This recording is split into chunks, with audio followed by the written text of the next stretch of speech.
St. Paul City Council Finance and Budget Committee to order. We've got two presentations today. One will be at 10 and the other will be at 1 o'clock, and so we will have a short recess. The first presentation that we have up today is from everyone's favorite department, the City Attorney's Office, and we have none other than our St. Paul City Attorney, Lindsay Olson, in the house to present to us today the City Attorney's Office's budget. So, with that, are we all ready to, presentation ready? I am. Good Perfect. Morning, Vice President Kim, council members. Thanks for your time today.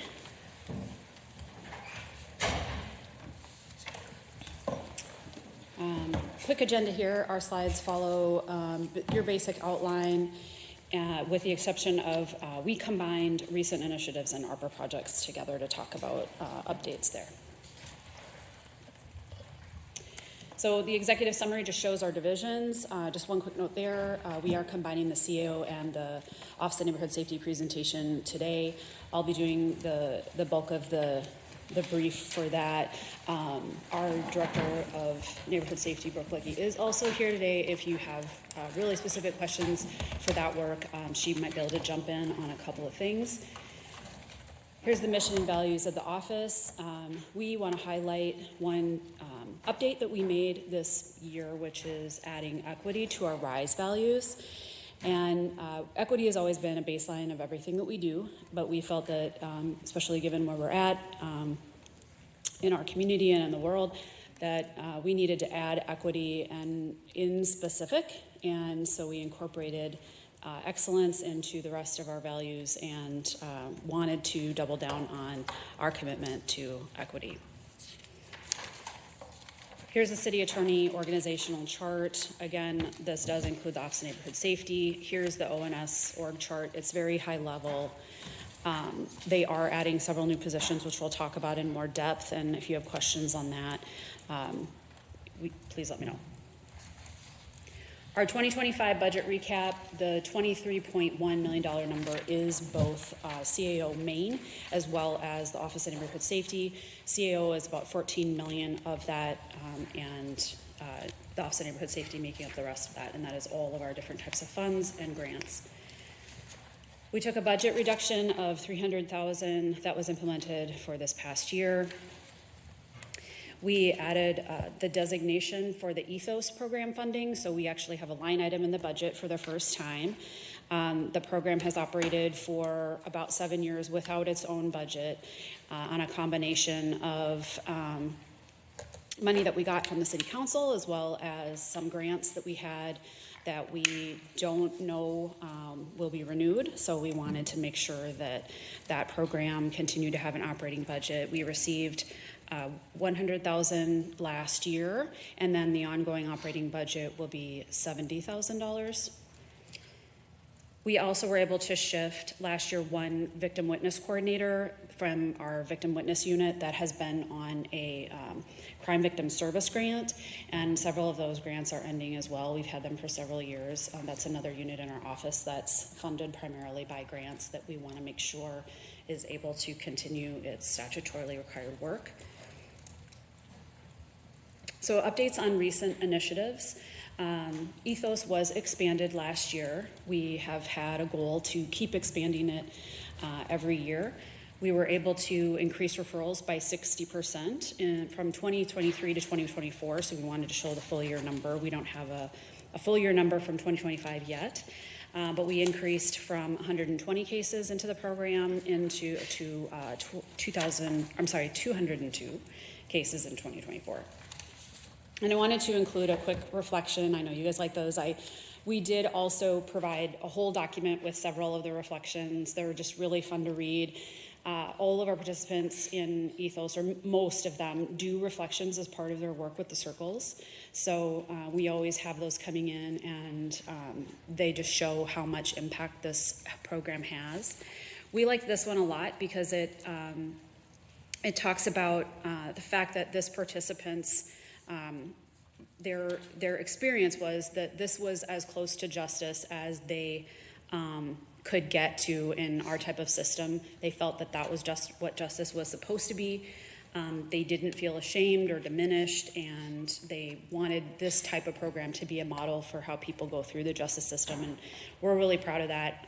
That's what we want to see from people, and we hope to keep expanding this for folks in our community. Project Peace updates. They launched a new case system that's called Apricot, and that's a case management system that some other cities use in their gun violence reduction programs. It's a comprehensive case management system, and it's really helped the team to organize their work, especially between the work of the Project Peace folks in ONS and then the Aspire folks in the police department. And we're also exploring additional public safety uses for the Apricot app as well. We do have a client success story from ONS, from Project Peace specifically, that we wanted to share. We do have to get permission for these, so if you are interested in hearing more of these, we are collecting them and we can share more of those as well. Jay is an individual who began with ONS Project Peace in 2024, and he was in the Red Wing Juvenile Center. He's worked with a life coach, and he's been able to consistently attend a St. Paul Secondary School. He earned enough credits to stay on track for graduation. He's participating in the construction program, gaining hands-on training skills, and he's become more independent, and he's making progress towards achieving personal and professional goals. And so this is somebody who was pulled out of a cycle of violence and is on the right track now to become successful, to have skills for a job, and remain law-abiding. And the team has been making those types of personal success stories happen for the last couple of years, but I think this is the first time we really started publicly sharing those stories, so we'll continue to do that. And I've got a quick question for you. Yeah. What are sort of the key differences then? Because there are obviously very key like value similarities, like methodology similarities, but what are sort of the differences between Ethos and Project Peace? Is it age? What's sort of the distinguishing factor between the two of those? So Ethos is a restorative justice program that's an alternative to traditional prosecution. So it's a diversionary program within our criminal division in the St. Paul City Attorney's Office. So when a criminal case comes in from the police, we review it, and if it is a case that is that can fit into the programmatic guidelines for Ethos, we then ask a participant if they would like to do that instead of traditional court. They have to agree to that and seek counsel for that and before they enter into the program. So it's a completely different type of track. The Office of Neighborhood Safety's Project Peace is what's called a gun violence intervention, community violence intervention hybrid program. It takes aspects of the gun violence intervention program. We use a model primarily from John Jay, although we also have worked a lot with the research and works of Thomas Abt, who ran gun violence intervention for New York. And he has a book that has a model in it that we also came to place into our hybrid model. The community violence intervention piece of that is more working with people in the community and community organizations to help intervene with folks in the community that can act as trusted messengers and help support people and pull people out of violence along with city officials. Do you have anything else you want to add about that? Sure. Welcome, Director Blakey. Good morning, Good morning. City Council. Did not have plans on attending today, but was able to show up and do this and talk about the labor of love of the Office of Neighborhood Safety. Project Peace was started 3 years ago when we started, so it is part of as City Attorney Olson said, it's part of the gun violence reduction strategy that we have here for the City of St. Paul. It is a work with Operation Aspire, so SPPD, Ramsey County Public Health, and several other community-based organizations. And so it's the strategy that we have been working with that has brought down our crime statistics and our gun statistics that you see most of the time the police department talk about and their non-fatal gun units. So it's a collaborative work between all of us that really have been driving down those numbers, which is in the next slide. So I'll let you go. Does that answer your question, Council President? It answers my question. We've got a follow-up question from Councilmember Johnson. Not a question, more so helpful, like a nod, and also I'm really glad that you're here, Director Blakey. And then also, I really appreciate the additional slides from the Office of Neighborhood Safety project piece, like in the appendix piece as well, just the demographic clientele. I think also just being able to hear a little bit more about both programs. I know personally for me, I know you have to get permission for the success stories, but I think it's always, like, I'm personally interested in reading a little bit more about that, and especially the feedback that we're getting from Ethos, knowing that I think the 2025 funding was like the first established like ongoing funding for the program. And so I just want to uplift that work and then also say thank you for the response to my questions, and being able to see that really contributed both in your attendance here today, Director Blakey, but also like in the appendix for a little bit more information about some of these programs that I think are really in many ways setting a tone for how the city responds to some of the pieces that I think would really eventually be in a space where it can help really divert from future interactions with our criminal justice system for some of our neighbors that would normally have maybe a more chance of reentry. So I just appreciate that and wanted to note that because it was something that I had asked at the pre-meetings, and so it's just great to see the questions answered. So thank you. Thank you, Councilmember. This slide is really great. It has a lot of information on it. About the, we have a 33% reduction in gunshot victims, which is a huge number, really great. Our average age of victims remains pretty young, about 25 and a half, so our split of folks in the program is about 50% juveniles, 50% adults. It's pretty evenly split. We have over 50 community interventions. We still have a majority of Black folks that are coming through, majority male as well. And we have 6 partner departments in the work. Our murders by gun have gone down significantly as well. And I think you're tracking that. We have 9 this year, and that is a significant reduction from previous years, and you can see that here in the chart as well.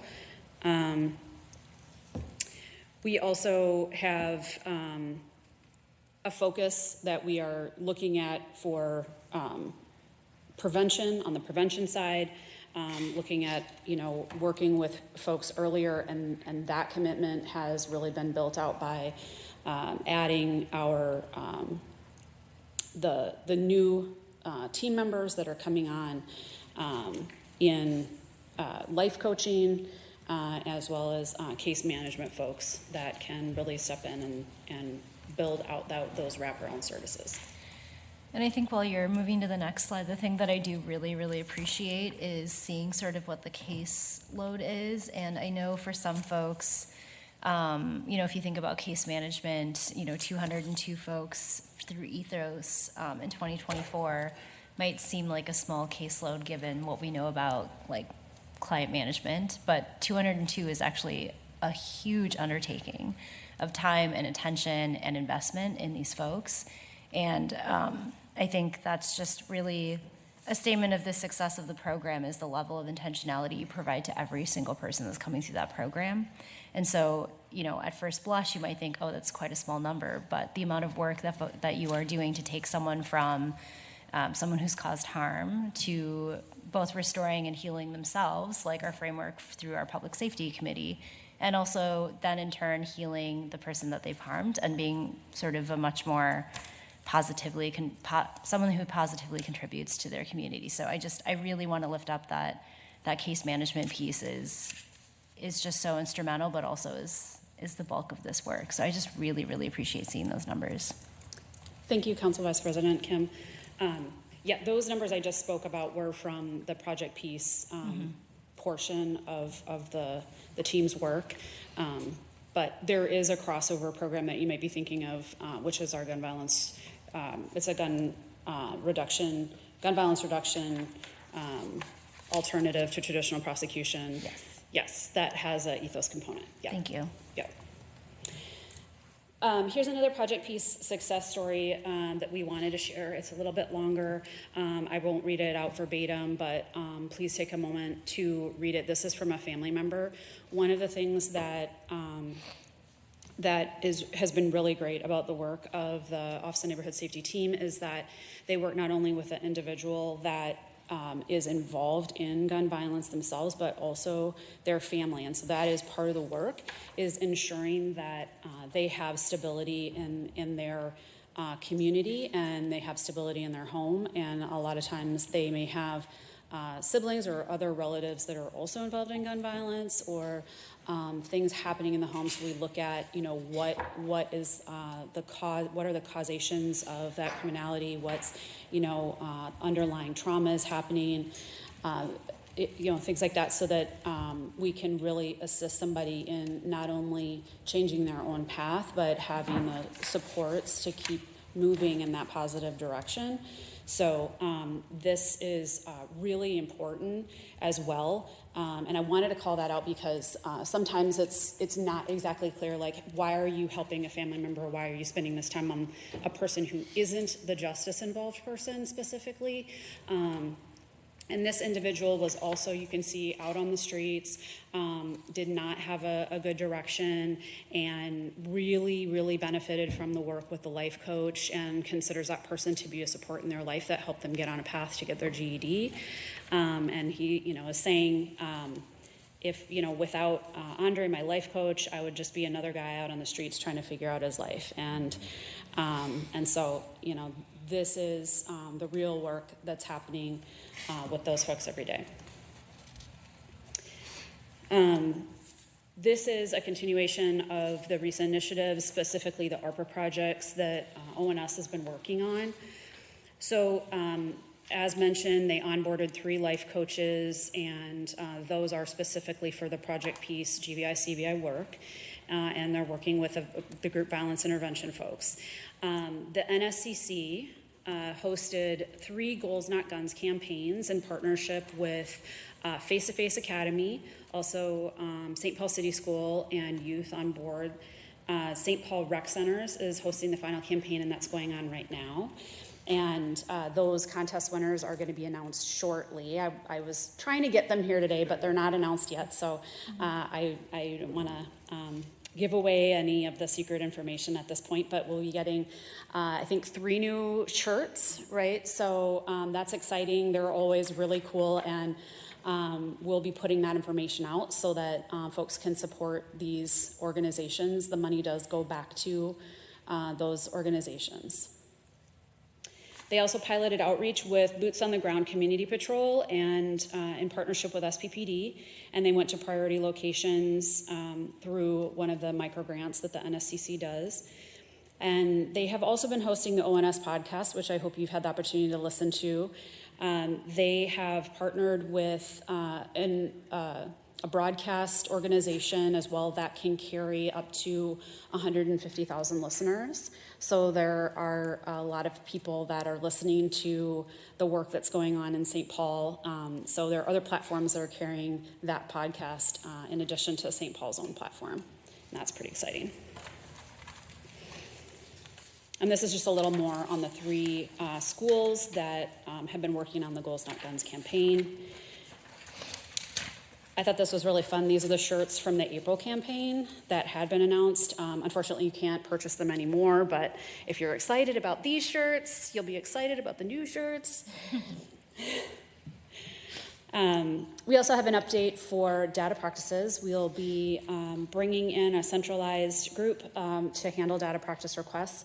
That group will be housed in the city attorney's office, and we will have 3 FTEs at this point that will directly support that work. One is a supervising attorney that will supervise folks in HR law as well as the folks in data practices. And then the addition of 2 data practice specialists, which are on the proposed budget for this year.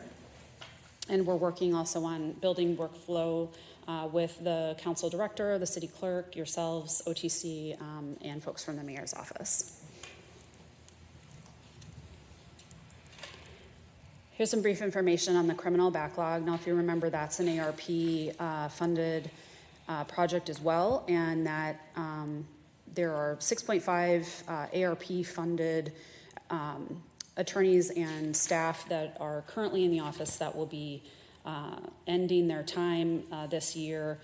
You can see the backlog has come down quite a bit. We still have 250 cases that are in a backlog status. The reason that it's so hard to clear these backlogs is because that backlog is flowing at the same time as regular caseload work. And during COVID, those numbers went down significantly, but now they're back up to pre-COVID numbers. So we have prosecutors taking on a large amount of cases that is well over the recommended amount of cases for each individual prosecutor by the ABA. So we're struggling with large caseloads.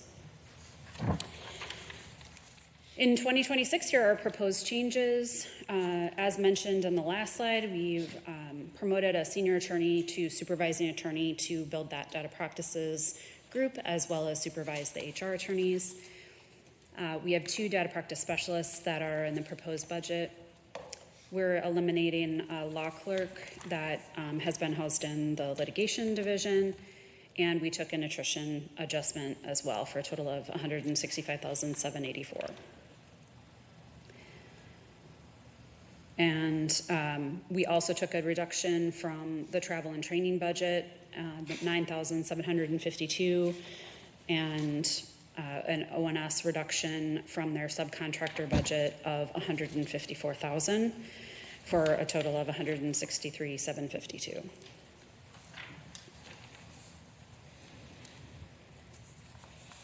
And this is a proposed change for the reduction in staff that's happening in the criminal division. These are all FTEs that are funded by ARP, and the ARP will be ending for 4.5 of those folks as of the end of 2025. We're able to keep 1 attorney on in an ARP status for into 2026. And then victim witness coordinator will also be ending their time, and we'll be shifting them to the victim, the grant service, the victim witness grant. So we'll be able to keep them for another year as well. And this is just a deeper breakdown of that.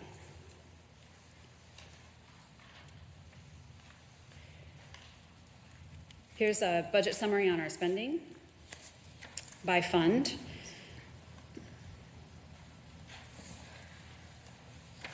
You'll see the grants are taking a large reduction, and that's we are still applying for some grants. We've had several grants for several years that probably won't renew, and you're also aware that the federal government is treating grants quite differently at this point, so grants are harder to get.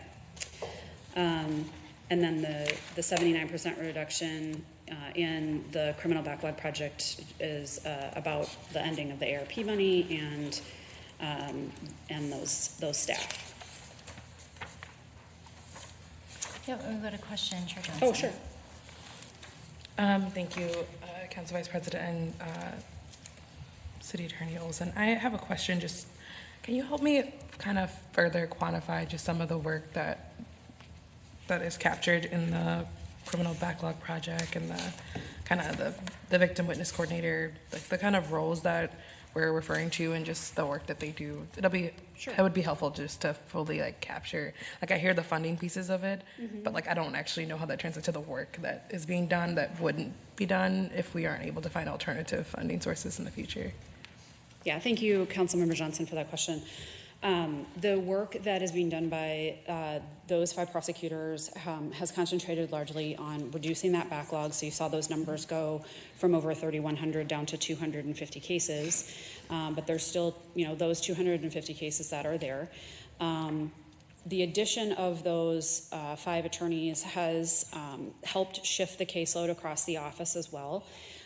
We've had a huge problem over time with really burdensome caseloads for our folks. The ABA recommended caseload for a prosecutor is about 400 cases.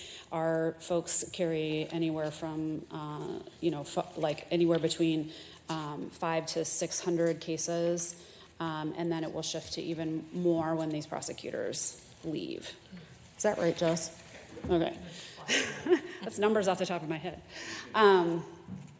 And we do have some numbers in here, and there's specifically in the appendix a breakdown of, you can see court appearances have gone up per prosecutor, court appearances have gone up for victim witness coordinators, and you can see their individual caseloads, and we listed out both with showing with the ARP addition as well as what will happen to those caseloads when those folks are no longer supporting us. And one of the things that has been an ancillary benefit to being more right-sized in staffing with prosecutors has been that we're able to focus more on the ethos work and building that.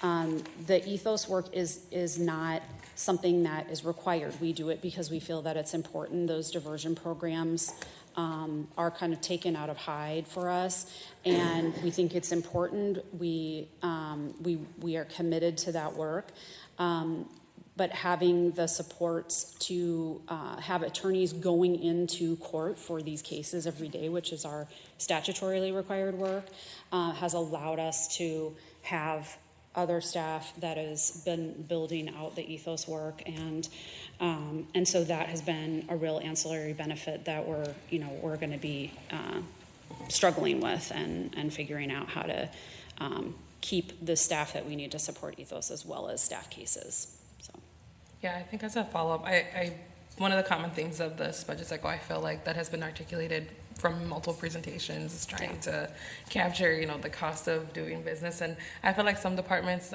especially the two that we're here from today, there's a lot of work that goes into it with like the staffing. There's a lot, the staff numbers that we see don't reflect the work and the hours spent on a case. Yeah. And so I would really encourage the conversations for next year to be proactive, especially with the city attorney's office around what the impacts that we are seeing in that, because I know with the criminal backlog piece, like I'm glad that ARPA was able to afford an opportunity to get kind of caught up with that.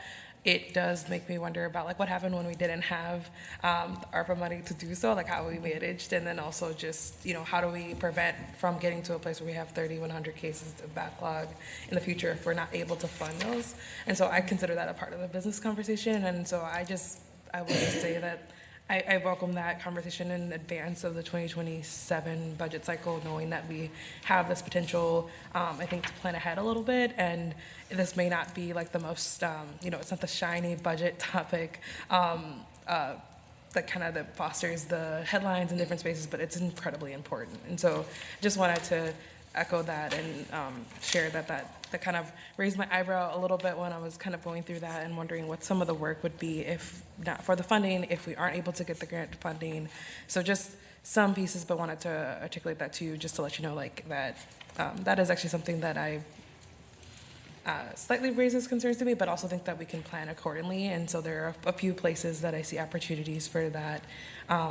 This is one area. And so I'm hoping that we'll continue those conversations as we head into 2026, and I welcome the feedback that you all are either having or the real-time numbers and stuff that you're seeing, knowing that the case log has pretty much stayed similar in the amount of cases over the last several years. So would appreciate just kind of whatever feedback comes from either staff that are working on it or just like the impacts to the department as the money begins to run out. So we're aware of just that real cost of like what it would look like to continue the work that you're doing. Sure. Thank you, Councilmember, for those words and that support. Yeah, we are really concerned about it as well. The numbers that I was mentioning start on page 39 in the appendix, and then there are a few different slides that show numbers there and information on the caseloads where we're at. So unless you have other questions specifically on those numbers, will definitely be updating you and continuing to let folks know what we're experiencing, because we are committed to doing individualized justice and ensuring that we're giving prosecutors the time they need to thoughtfully review cases and really, work with folks in the right way to get great outcomes. So they need space to do that, and I appreciate you recognizing that. Yep, we've got a question from Chair Yang. Thanks, Council Vice President. I have a couple of questions here. Well, thanks so much for your presentation today.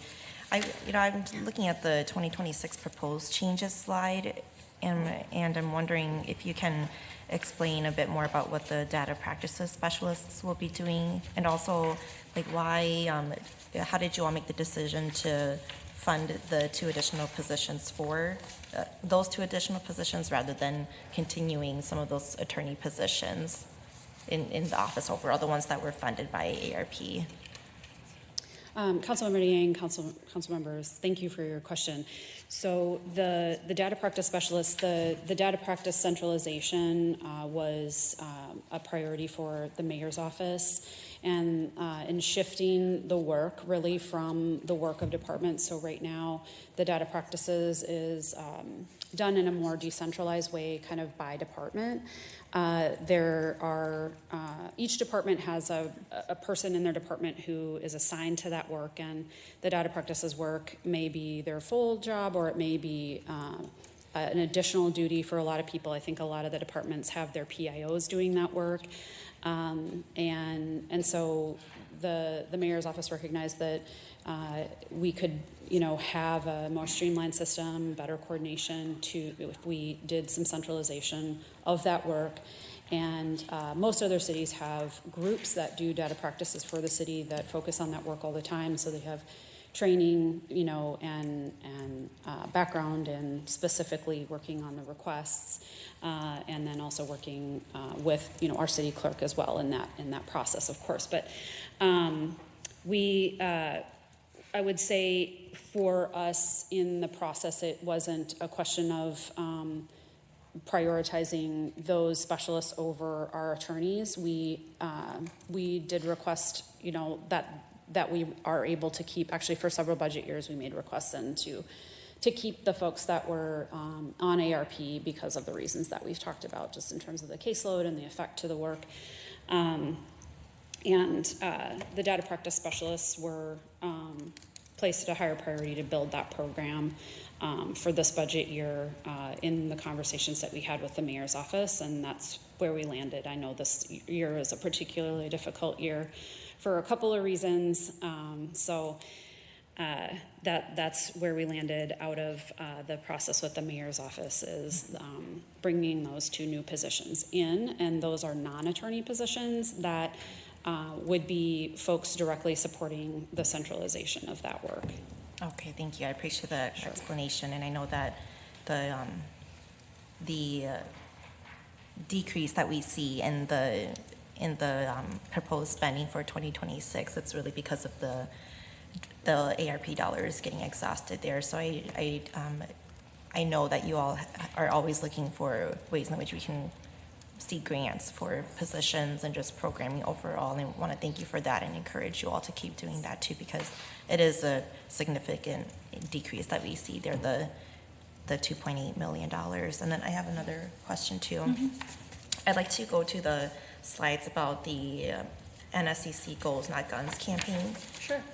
So just one thing that stuck out to me is that the St. Paul Parks and Recs that are a part of this, they're all in Ward 1. And so I'm wondering, is this supposed to be Ward 1? Is this a campaign that is Ward 1 specific or not? And if it's not, then can you explain why it's so concentrated just in that area? Is that something you can talk to, Brooke? Great, perfect. Thank you for the question. I can expand on that. These were the rec centers that had youth that were interested in attending. The youth on boards represent all of the wards. So that second group represents all of the wards. And then St. Paul City Schools has a representation of students from across all of the wards in the city. And so that is how those were selected. So I know that they show up in Ward 1, but those were the rec centers that had young people that were interested in engaging with the program, not from lack of recruitment or engagement with other wards, but those were the wards where young people were also more likely affected by gun violence, but were also ready to engage with the work. And so we continue the recruitment through the NSCC, but also because we have circulars and a lot of other things that are happening, we have youth that don't necessarily live in a specific ward, but come to these rec centers because that's where their support and friend groups are located. Okay. Just so then a question for clarification, are you saying then that there were no youths in other wards that were from rec centers in other wards that were interested in being a part of this? Can you repeat that? I'm sorry. So rec center youths who attend wards, rec centers in other wards, they showed no interest in being a part of this? I would say that the recruitment showed that there was no one that was currently interested to have a cohort in that space, but that recruitment is still happening in various wards. And I would encourage you, if you're interested in making sure that your ward is represented, to reach out to Manager Jacobson, and she can provide, and you can help recruit young folks in your ward to participate in the program. Okay, thank you.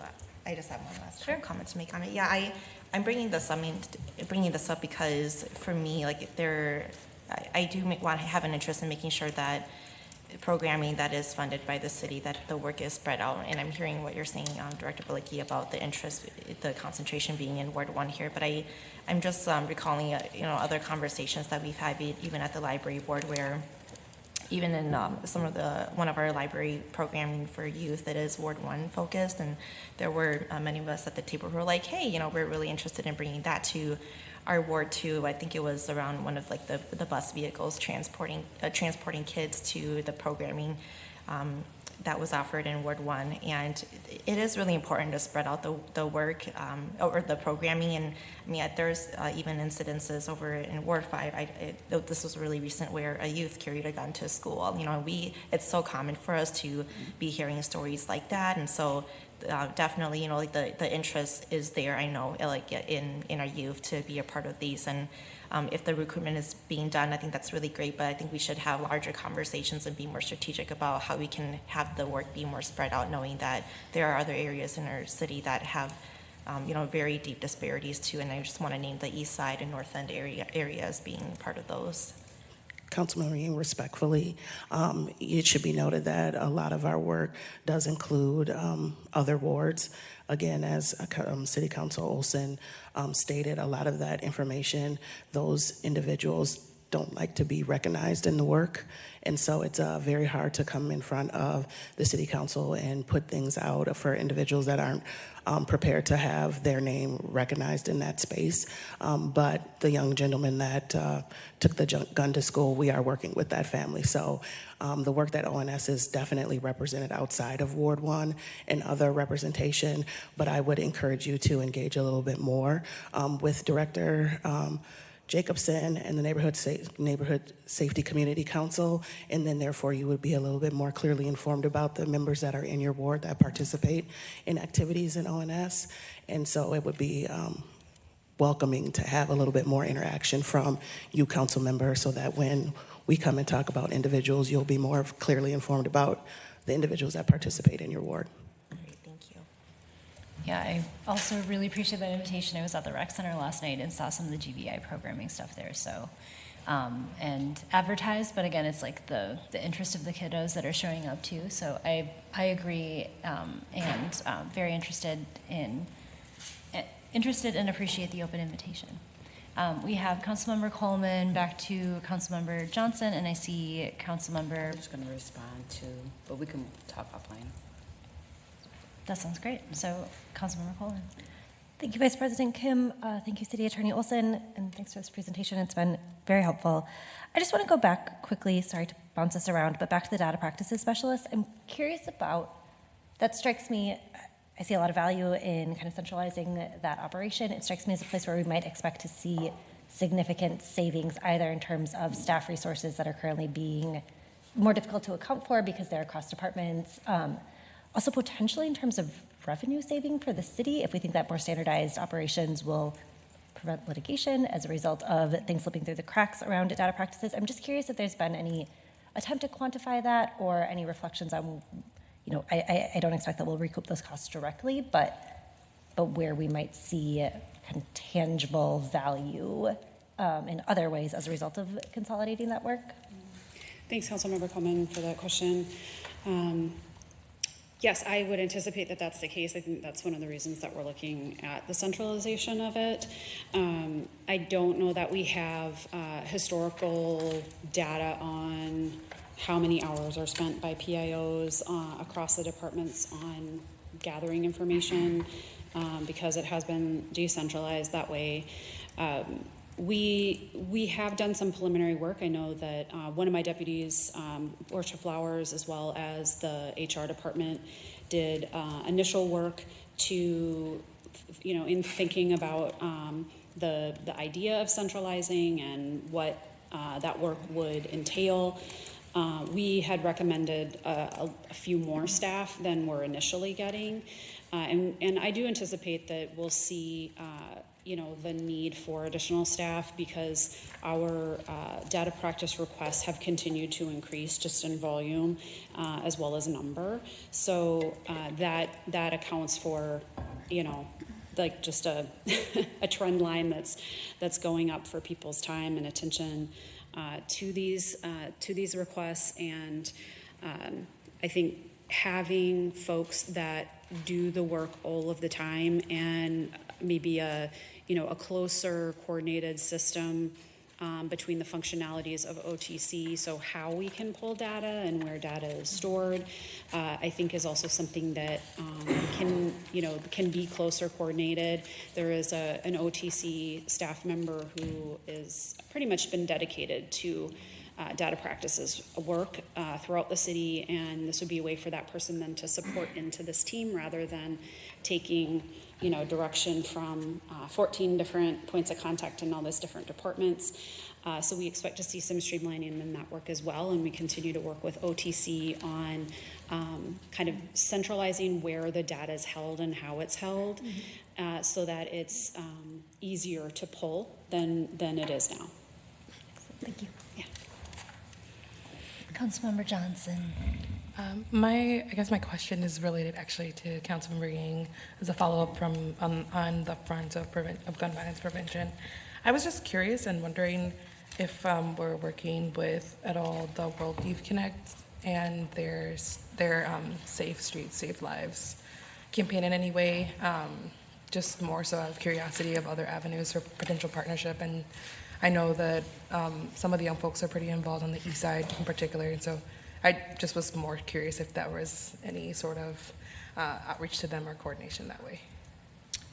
Thank you, Councilmember Johnson. Council members, yes, we continue to work with World Youth Connect, and they are engaged with, we help them secure that grant because they did the community-based indicators work with Harvard, and so we help support their application to that, and we continue to work with them. We are currently working, and they're presenting with us with Vera Institute next week, and so our continued work with World Youth Connect and engaging with those young folks, and then as well as several of those folks with life coaches and work that they do from probation. So we continue a very strong relationship with World Youth Connect as well as Urban Village, and so they do a lot of work on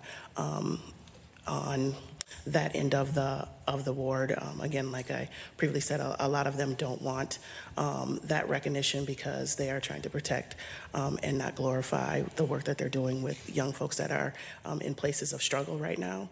And so we really try to recognize who and what we talk about in the public eye, because as they transition into individuals later on down the line, we don't want somebody to be able to Google them and Google this presentation and see that information. So we're very particular and making sure that when we engage and tell stories that it makes a lot of sense about what we're doing. It's very intentional.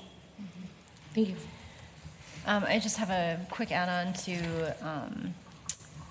Councilmember Johnson's earlier point around staffing. So I am really bad at math, but just based on my first blush, based on the excess caseload and the number of caseload that each lawyer should have, by my bad math, it appears that you would need 12 more lawyers to be at more of the manageable standard. Okay, I'm seeing nods, so I'm not that bad at math. I was like trying to text Star to be like, can you do this math for me? Can you just check? But it's to say that, as we think about, again, what's just the cost of doing business, like that is a number that I'm interested in. That is, I don't think any department would find that, and any department director would find that acceptable to be 12 staff short given the caseload that they're working on. And I think we see that across the city for varying sort of services that we're providing. But I just want to lift that up. I really appreciated that point, and I thought, well, how many lawyers would that be? And I came up with no less than 12. So we will hand it back to you, and we're still doing really great on time, so we'll just keep having questions as they come. Oh, yep, I had a question, please. But, I just had a three-prong question before we got too far. But first, I just want to say I'm so happy to see you, Director Blakey. Thank you so much for your commitment and your dedication to building this foundation of this work. My three-prong question is really for ONS, just to, just get a refresher. I also will be following up with questions if there's more detail. But the three questions is based off of staffing and capacity.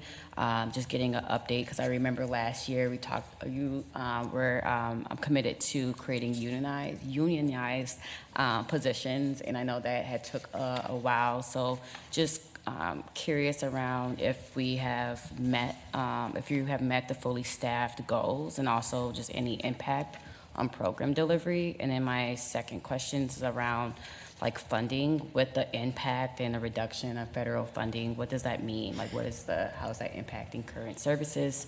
Are we going to see, potential cuts in services?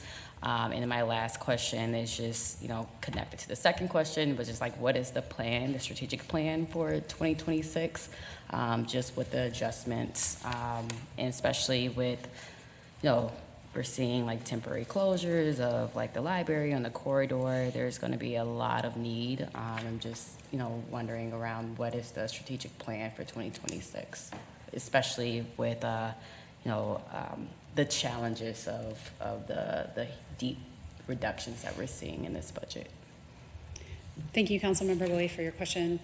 Councilmembers, can I just clarify, are you asking about CAO across the board, or specifically with regard to the particularly ONS? Because I think my colleagues really covered some of the staffing questions, but I'm just particularly around the Office of Neighborhood Safety. Okay. Do you want to speak to that, or we can both probably answer that? We'll answer that. Council President, Councilmember Boyd, that is a real in-depth question that I think we don't have a lot of time to go in depth in. So I think a follow-up would be more appropriate to answer all of those questions. And we can share the ONS strategic plan. It's located on our website. And so you can look at what the strategic plan for those are. As far as funding and funding gaps go, as you see, there is a $154,000 reduction to subcontractors that the office will be absorbing in this cut. And just as we said, the price of doing business is more and more expensive. The need will definitely outweigh the capacity that the Office of Neighborhood Safety has to do the work, as well as the steep cuts in federal funding, as well as our position as a city to support the residents in a equitable way, makes us ineligible for several potential federal grants. And so we are looking at how do we navigate that arena and making sure that we can provide the services that we have done before. We are leaning into our county partners as social service and human services work. That is where that lies. The city has jumped in and done those things because we've seen a gap. ONS has filled that gap to the best of their ability with the capacity and staffing that we have. We are reaching our staffing quota based on the dollars that we have through ARPA that we reallocated. And so we have, if you see in the slide, I think it's a couple more slides over, it'll talk about the vacancies in the the filling of those things. We are still looking to bring on 3 additional life coaches for familiar faces as well. That looks at the whole cross-section of the ecosystem. So not only gun violence, which is in Project Peace, but also familiar faces, which is also housed in ONS, which is housed in CAO. So as we continue to look at what that is across the board, we are onboarding individuals in that space. As far as being able to provide the services to the level that we have in the past, yes, it will be a strain. No, we don't have funds. Yes, we are looking at how do we diversify the funding platforms. But as we're talking about cuts and things like that, yes, there will be cuts that will happen, and it will impact the city about the capacity, just as we talked about the number of caseloads of individuals that we have in CAO doing that work. And when we're talking about the human work, I think an average caseload should be 12 to 15, and roughly our life coaches have about 25 to 30 individuals that they are working with and managing that are deep-rooted in trauma. And so it's not only the individual, but the family as a whole, and then how they show up in our schools, parks, libraries, also have an effect. So when you talk about the relocation of the library and the things that are happening on corridors, not only the University Corridor, but our Maryland Corridor, our Rice Street Corridor, the impacts of all of those different things ONS is addressing. We have Chris Michaels, who has a staff of 3 that has been just killing it, as far as I can say, in doing the work with our unsheltered and our folks experiencing mental health and chemical dependency. Our life coaches have been balancing, showing up at hospitals, rec centers, libraries, and other places to provide support not only to our staff, but to families and other folks in the community that are experiencing the quality of life issues that we're seeing. So there's just a lot of work that still needs to be done, but I think it requires a further conversation, and I'm pretty sure that City Attorney Olson and individuals and my staff, once I depart, will be able to provide you with some of that additional information. If you can provide them with some pointed questions in an email, that would be great. Thanks, Dr. Blakey. Councilmember Bowie, I'm happy to follow up with you if you have additional questions on any of that. I also want to note, along that same line, you know, the federal grant landscape has changed quite significantly, and in specific with supports from OJP, which used to fund significant grants for programs like GVI, CVI that really have a lot of data behind them for success, not only in St. Paul, but in many cities. And that work has just almost completely gone away from the federal level. They're not funding the work, they're not supporting the work.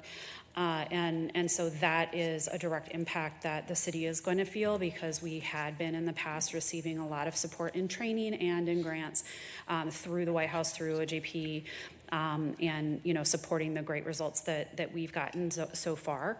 The team across the city is tracking where grants are at. A lot of language is being inserted into those grant applications that we find to be illegal, just straight up illegal, unconstitutional, in violation of the Administrative Procedures Act.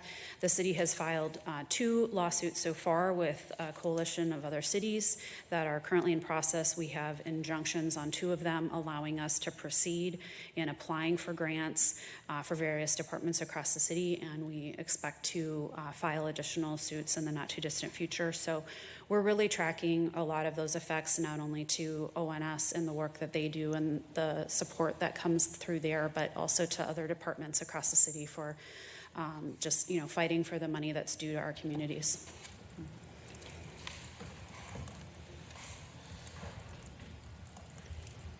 So this slide here begins our budget to actuals historically through the general fund and CAO as a first slide. You can see from 2021 forward, we've normally had a bit of overage. That's pretty standard historically. We do kind of run a tight ship here. We try to be very responsible with public dollars and just keep doing more with less. With the exception of 2024, we did, as you are aware, raises across the board for attorney salaries. That was a market-based shift and really helped with our retention and recruitment. And in 2025, you see a big percentage left. That variance just due to the fact that most of those dollars are salary dollars and fringe dollars, and so they'll continue to come out. This is as of September, so we still have a lot of money going out the door there, and we'll end up, somewhere in that same percentage rate at the end of the year or less.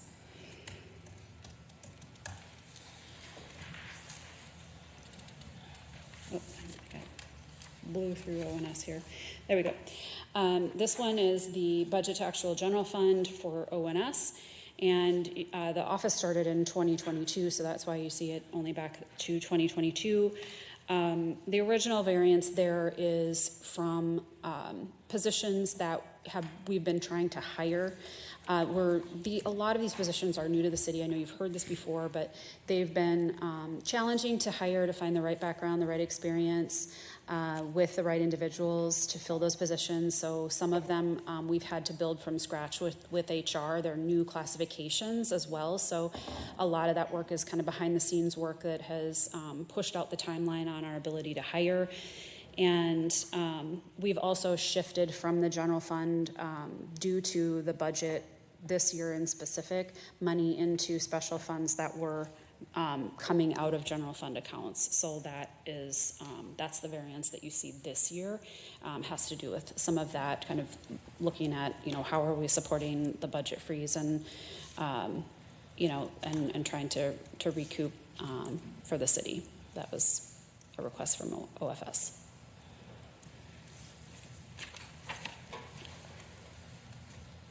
This is our FTE summary. I know we've spent a lot of time talking about some of our FTEs already. I don't want to spend too much time here unless you have specific questions.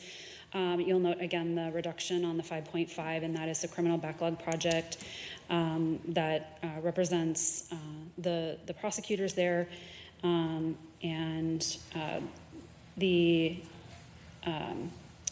the grants account does have a change for FTEs as well. They've been hiring the life coaches and some other folks as life coaches, correct? Yes. And this is some detail on our personnel budget. You can it's a breakout of where we have the salaries and wages versus benefits, and then an attrition number, which reflects cyclic vacancies that happen within the department. And then the same for ONS here. You'll notice, a large shift in the ONS grants fund numbers, and that is because the grants are decreasing, as well as folks, we've shifted some folks off of grants, but there are still several ONS staff that are also grant funded or not in a true FTE status. Which is something that will come up again before this body and future budget years as we look at, how we commit to this really successful work. Here's our current unfilled positions. We have a senior attorney position that is in criminal. We've asked to fill these positions with the administration, even though we're on a hiring freeze. We had a retirement, and as we've talked about, the prosecutor numbers are low for the work, and so filling that position, especially considering where we're at with Ethos, is really, really important so that we can continue all the work there. The supervising attorney is in the civil division. That's the position that will be be running the work for data practices. And then the two specialists would be the new add, and so those were vacancies pending the approval of those two positions.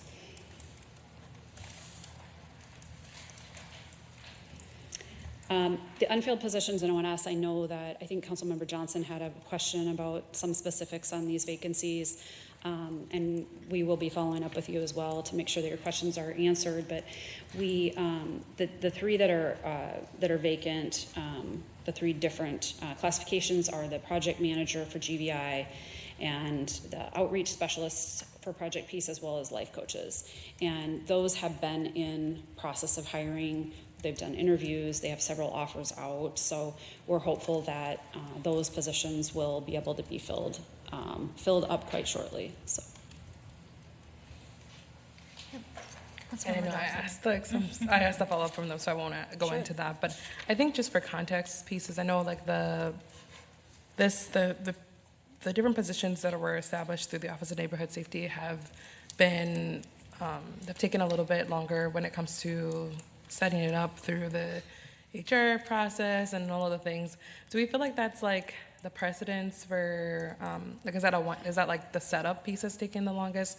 Or do we kind of foresee some of those continued like challenges if we are able to get additional funding for more staff in the future? Like, is this kind of like, since we're doing this for the first time, but afterwards it'll be a little bit more easier?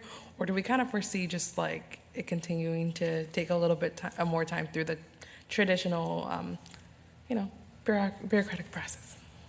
Thanks, Councilmember Johnson, for that question. Council members, a lot of that has been, I think, initial growing pains for building the work, and this work is different than anything the city has done in the past, and so there were classifications that we needed built that really weren't in any other department, that hadn't been contemplated previously, and that is a process that you're probably familiar with, takes a while, just in terms of looking at where the classifications go and doing the research and working with unions and things like that. I think we've, and Brooke, I'll look to you to see if there's any additional classification that we would need to add that's not reflected. But the life coaches and the outreach specialists, I think that's been a bit of a heavy lift, just kind of to get to a place where these folks are being recognized for the level of complexity of the work that they do in an appropriate salary band and an appropriate classification that, and going through, like, do we have something that matches this, or is this different, and getting to an understanding on where that is. I think as the work continues to build out, there'll be a deeper understanding of that going forward. We're hopeful that will be the case. But those have been two of the sticking points, as well as kind of building out what the management of project piece is and what positions are needed, and again, how we're classifying those folks. So I don't know if you want to say anything additional there. Yes, Councilmember Johnson. The only positions that are left are mental health and behavioral health folks that we will be hiring for familiar faces. And again, as City Attorney Olson said, these are not positions that are readily available in the city. So they have to be designed to make sure that we are getting the appropriate certification levels that we need for some of the referral work and pieces that we have found necessary as well. The other sticking point that we have found is also making sure that we are hiring people that have lived experience and going through that process. So we have individuals that, yes, have had previous criminal backgrounds or other types of social determinants that make it very difficult to get them through a traditional civil service hiring process. And so the city and ONSR have been committed to making sure that we hire residents from St. Paul that are representative of the work that we do.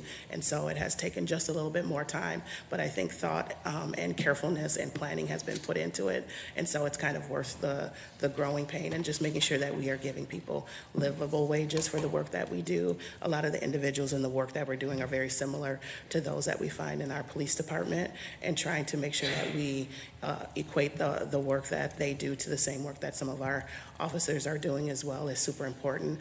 And talking with the chief and things like that, he finds value in that as well, because it brings legitimacy and long-term sustainability for the office together. And so it's worth the growing pains. It's been a lot of growing pains in that sense, but I think once we get it all solidified, that it won't be a continuing thing. So we will gladly take all of the funding and money that you give us to fill those positions, and we'll be able to fill them once we have the funds to do that. I think also just some of the uncertainty of where city, people hear about hiring freezes and things like that, and so they're just looking for some stability. And so we want to make sure that if we're bringing people in to do this work, that we have the supports and the right pay that they deserve to do this work. Thanks. Thank you.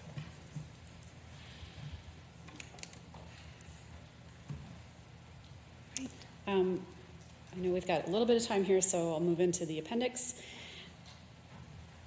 And we have a few more additional slides on ONS. This is more of just kind of their day-to-day work that they're doing, updates on what's happening with the partnership with Expire, building out the case management support we've talked about, building out a referral mechanism. They continue to partner closely with SPPS as well as Ramsey County Juvenile Probation, and implementing the new case management system as well. Here's a slide on client demographics. I spoke a little bit about this earlier, just in terms of the clientele that is coming into ONS. You can see there's a large percentage of that client base is Black or African American in descent, and the client age, we have almost an even split, but more juveniles than adults, as well as more males than females. So here's the outputs in terms of what folks are achieving. Mobility has been a huge one, as you can see, but the folks continue to work with them in kind of all aspects of stability and community engagement and education and family life. So we're truly doing a wraparound process, and the interactions you can see are pretty high here, 521, and that's just client contacts working with folks, and 250 total hours, along with 47 custom notifications in the GVI process. For familiar faces, and this is the work that Christine Michaels leads, she is working with a targeted group of unsheltered residents who are our most frequent folks that we see out within the community, and have frequent interactions either with our paramedics, police, or in our justice system. These folks are also coordinating closely, and you may have seen a recent article that talked about the partnership between Familiar Faces and the police department in that work, as well as working with GSI and St. Paul Fire. They have hired 2 additional outreach specialists that are coming on board, and still working on best practices to integrate into a coordinated system for community first public safety that would build out the capability of Familiar Faces, as well as provide a more coordinated support for the homeless work that the city's been engaged in for these past few years. And here's the outputs. You can see how busy Chris has been. She's got 343 individuals outreach since September 2024, and she's been, slow to build staff. She has a couple of folks now, but a lot of that is just Chris. So the work that you're looking at is often middle of the night work. It's 24-hour work. It's weekend work. It's holiday work, and that's what Director Blakey was referring to when it's very similar to the work of our other first responders, and I think we should be considering our folks that are on the front lines of gun violence reduction and homeless outreach to be first responders as well, in terms of coming to these difficult, stressful, tragic events that happen for folks in our community, and the toll it takes on them for doing that big work. Her interactions are at 975, so close to 1,000 individual interactions. You can think about, what's happening, where that puts her on a daily basis around the city. And she's working with 25 active folks and 23 individuals housed through those efforts just in the short time that she has been here. And I think, Attorney Olson, if you can, I'm really interested in hearing about the Neighborhood Safety Community Council, but I think at that point we'll hold for questions after that. Okay, you want me to move forward to the no, just keep on your roll, because so finish the Familiar Faces, and then just if we can get through the Neighborhood Safety Community Council slides, that would be fantastic. Absolutely. Thank you. Yeah, I do want to share the success story. Again, we have many success stories, and many of these folks don't want their stories shared publicly, but this one is a particularly heartwarming one too, that we were able to share that an individual and his brother were both housed through Familiar Faces, and they sent this communication forward to the team to just say how much it had changed their lives. They were unsheltered, and they were moved from an encampment that was unsafe, and they were able to be housed, and this individual has been stable in housing, and you can see just through his words that we're both here safe, warm because of your work, and thank you from the bottom of my heart. And that's what every interaction, every effect can lead to, housing folks off the streets in our community. And so that's just the really important work that's done every day in that team. The Neighborhood Safety Community Council, Linnea Jacobson runs that work with a 15-member group that is selected through the leadership of the city and represents all of the wards across the city. And they have been doing grant work. They have some current grants that I think are listed on the next slide, and they have an open application on grants right now that goes through the end of this week. So I know that there's been encouragement to put forward any organizations that might meet the criteria that maybe you're aware of, or just publicize this great opportunity for folks to be involved in the gun violence reduction work and community safety work across the city, and put in their grant proposals.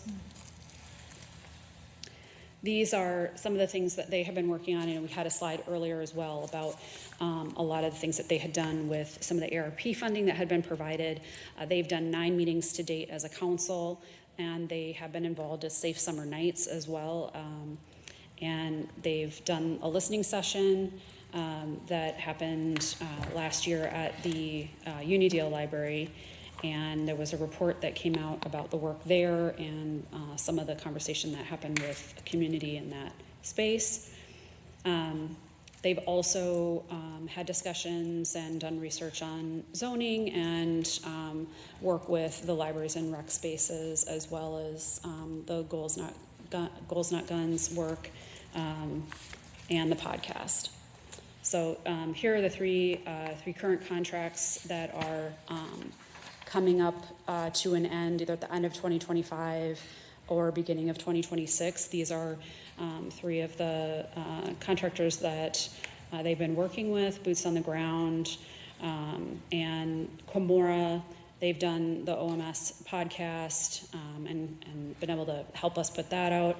And then the Hired organization has youth gun violence prevention events, and we've served almost 200 participants, youth participants across the city, and they sign safe gun commitments as well and work with youth on gun safety. Great, thank you. It looks like we've got a question from Councilmember Bui. Thank you, Vice President. Thank you so much, City Attorney Olson. I have a question just particularly around, it was like the 52 signed gun commitments. Can you explain a little bit more what that means? Sure, I'll have Brooke come and give you some of the details of that work. Thank you. Councilmember Bowie, the gun commitment is basically a commitment to not carry a weapon on their persons.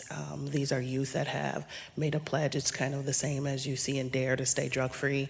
It is pretty much a signature from young folks that have participated in their program where they have vowed to not carry weapons. I have a quick follow-up. So Yes. with the youth who have made this commitment, and I think that's really profound, are these youth have formally had possession of a gun, or are these just youth just in general? I'm just wondering in terms of like It's a combination. It's a combination of that. There are young folks that we have gotten referred to us from various different organizations and have worked with Hired in various different spaces. And so they have listened to some of the work that World Youth Connect has done, that Charlie Adams has done, that some of the work that I'm going to misrepresented, so I'm not going to say it, but another organization that has engaged with the young people. And so with that, they've put that pledge together to really not, to stay gun-free. Okay, thank you. Councilmember Coleman. Thank you. City Attorney Olson, this goes beyond the scope of the presentation today, so it might be more appropriate for follow-up, but I just wanted to ask about the Joint Immigration Legal Defense Fund with the county, and if that's something that City Attorney Office resources, either in terms of time or direct financial investment, are going to, and what, if so, what that might look like for 2026 as we experience what we expect will be more deportations and more need for that fund. Sure. Thank you, Councilmember Coleman, for that question. And I can absolutely follow up with you. And I don't know if you've had a chance to meet Edmundo Laho, who's in our office. He does he's the director of our Immigrant and Refugee Services Program. That work is actually only funded by the city at this point, and that funding will run out the end of this month. So the county hasn't joint funded that for a couple of years. It began as a joint program with some funding from Vera as well. And over the years, the funding streams have just changed. The council recommitted to that work along with the mayor's office the last couple of years, and it didn't make the top line this year. So yeah, the work that's been done for removal defense will, we won't be continuing that fund from this point. Thank you. Chair Yang. Thanks. Can you remind me how much we put into that for this year?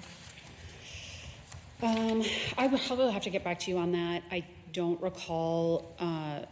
I don't think there was a new. I'm not sure that there was a new amount put forward last year or not, and I will check on that. I know that we've had funding that was rolled over, so I'll make sure that you get a direct answer to that. Thank you. Just a comment I want to make, and I really appreciate you, Councilmember Coleman, for bringing that up. I agree that the need for that, we need it even more compared to years before, especially with this really horrendous Trump administration. And we know that deportations are happening all across our city, and that people have already been taken in Ward 5 recently. That was really just traumatizing, and there were many neighbors who witnessed that as well, and elected officials, and I'm glad that they were there to speak up and also defend the people who were taken and detained. But I would appreciate if the numbers could get shared, and also if we can get some through email, like some sort of report back on how that program has, basically any sort of like end of year results that could be shared Sure. back to. I would be really interested in figuring out how we can tweak numbers a bit to provide continued funding for that next year. All right, I will do that for sure. Thank you, Councilmember. And just one last thing, it would be helpful to hear from the city attorney's office what would be a meaningful amount for next year if the council were to support funding it. Okay, thank you. I appreciate that. We will definitely get that to you. Sounds great. I don't see any other questions, so I just really appreciate the time. I think I'm just going to use a few moments to embarrass our now exiting Director Blakey. I said this to you right before the meeting started, and of course I encourage my colleagues to join in on the fun. But I saw former city staff member and director Munir Carter-Ramos, and I had the opportunity to tell him this last night as well. But it's not often that you get to be the first to start a department in a city, and certainly a city like St. Paul. It's not every day that you get to establish legacy programs that have just a positive ripple effect through my neighborhoods like mine, the ones I represent. And even though we haven't had a ton of time to get to know each other, I can absolutely tell you for certain that the programs that you ran stood up and now will be, I'm hoping and I believe to be the goal, just sort of the pillar programs of ONS. My constituents feel it and they know it and they see it. And so I just really have such a deep gratitude for your work. It's this quiet but steadfast commitment to values that are really hard sometimes to implement in big systems, and values to implement in systems like that intersect with our carceral system and our justice system. And so I just really commend the work that you've done, and you will be missed. Yeah, so I couldn't pass up the opportunity when you're in chambers to commend you on the work. And yeah, you'll be very missed, and best of luck to everything that you have in the future. I can only imagine wherever you land, we'll just be incredibly lucky to have you. So thank you so much for the service to our city. Yeah. Chair Yang. Thanks, Council Vice President. I want to echo everything that you said to Director Blickey. And Director Blickey, I really commend you for the work that you do in the Office of Neighborhood Safety. It is really tough to build something from the ground up, but you came in with a determination to do that. And I really appreciate how every time you are here in the chambers and your staff are here too, you all uplift those stories of people who you work with directly. And for us council members who are not there, day in and day out doing the groundwork, it is so important to hear the impacts that the Office of Neighbor Safety does have to people in their community, which I know that the situations in which they are in sometimes find themselves in are some of the toughest too. So you really came here determined to deliver, and I know that there were a lot of challenges along the way, but I do believe that you and your staff have really overcome a lot of huge hurdles, whether it was bringing on a staffing capacity, hiring them on, or even building out the programs. And I really look forward to seeing the Office of Neighborhood Safety continue to grow. And I know that there will be more hurdles for us to overcome, but we have a will to figure it out. So thank you. And I know there's probably like more opportunities for us to honor your work and your service here to the city. So I wish you all the best as you transition out. Thank you. Wonderful. Seeing no other comments or questions, the Finance Committee is adjourned until 1. Recess, thank you, until 1 p.m. And the word.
We go about our lives every day, especially in the public sector, trying to do our best.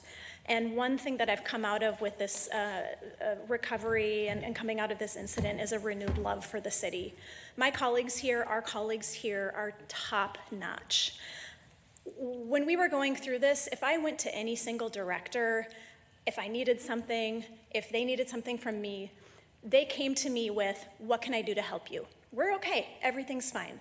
And I know that everything was not fine, but I just want to highlight how critical it was to have these really close partnerships and relationships. And I absolutely love being here, and I'm so glad to be in front of you today and not right there. We will get started. Okay. Our executive summary focuses on our 3-year strategy. OTC remains fully committed to our 2024 to 2026 3-year strategic plan.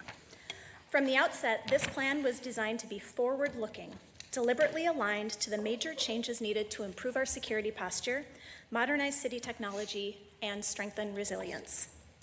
That foresight matters. Even in the face of this summer's digital security incident, we are not changing direction. Our plan anticipated the challenges ahead, and it positioned us to respond with confidence. Now, as we enter year 3, we are doubling down on the same strategic priorities, honoring our people, powering city services, and securing city data, while ensuring our budget reflects both fiscal responsibility and targeted future-ready improvements. Honoring our people is about investing in the people who make our city work. We're rolling out a talent and performance management platform to support and develop our workforce. We embarked on a reorganization plan that highlights career pathways for our talented staff. We're expanding Hey OTC with a self-service chatbot, giving staff easier ways to find answers and resolve issues quickly. And we're advancing Title II ADA digital accessibility, ensuring city digital services are inclusive and compliant.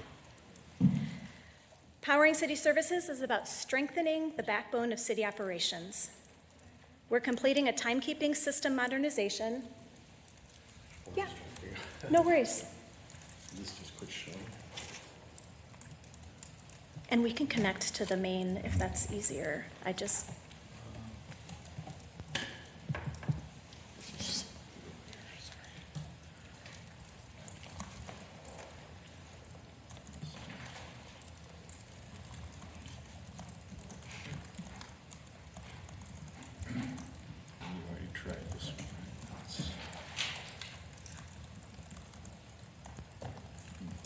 Was it working before? Nick came over and helped me get set up. Yeah. He said it was working. Now it's. And if we can just should we just pull it up there and totally fine with that. Do we have a drive that we could plug in? I think Kamud can help us get it on here, so it's super easy to do that, I think. Of course, technical difficulties during the technical presentation, inevitable. That's the But we need to actually have the presentation on this computer.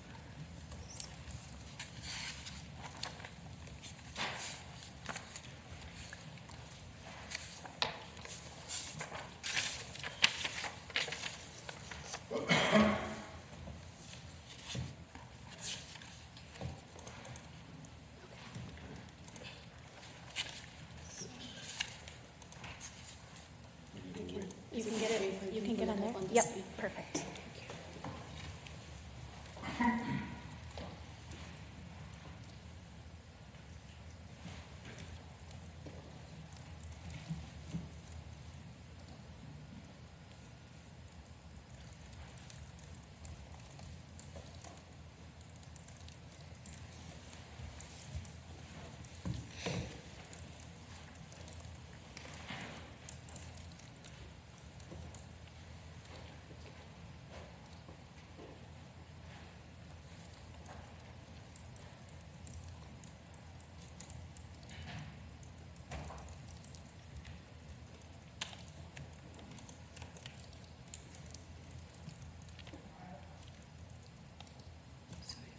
Yep.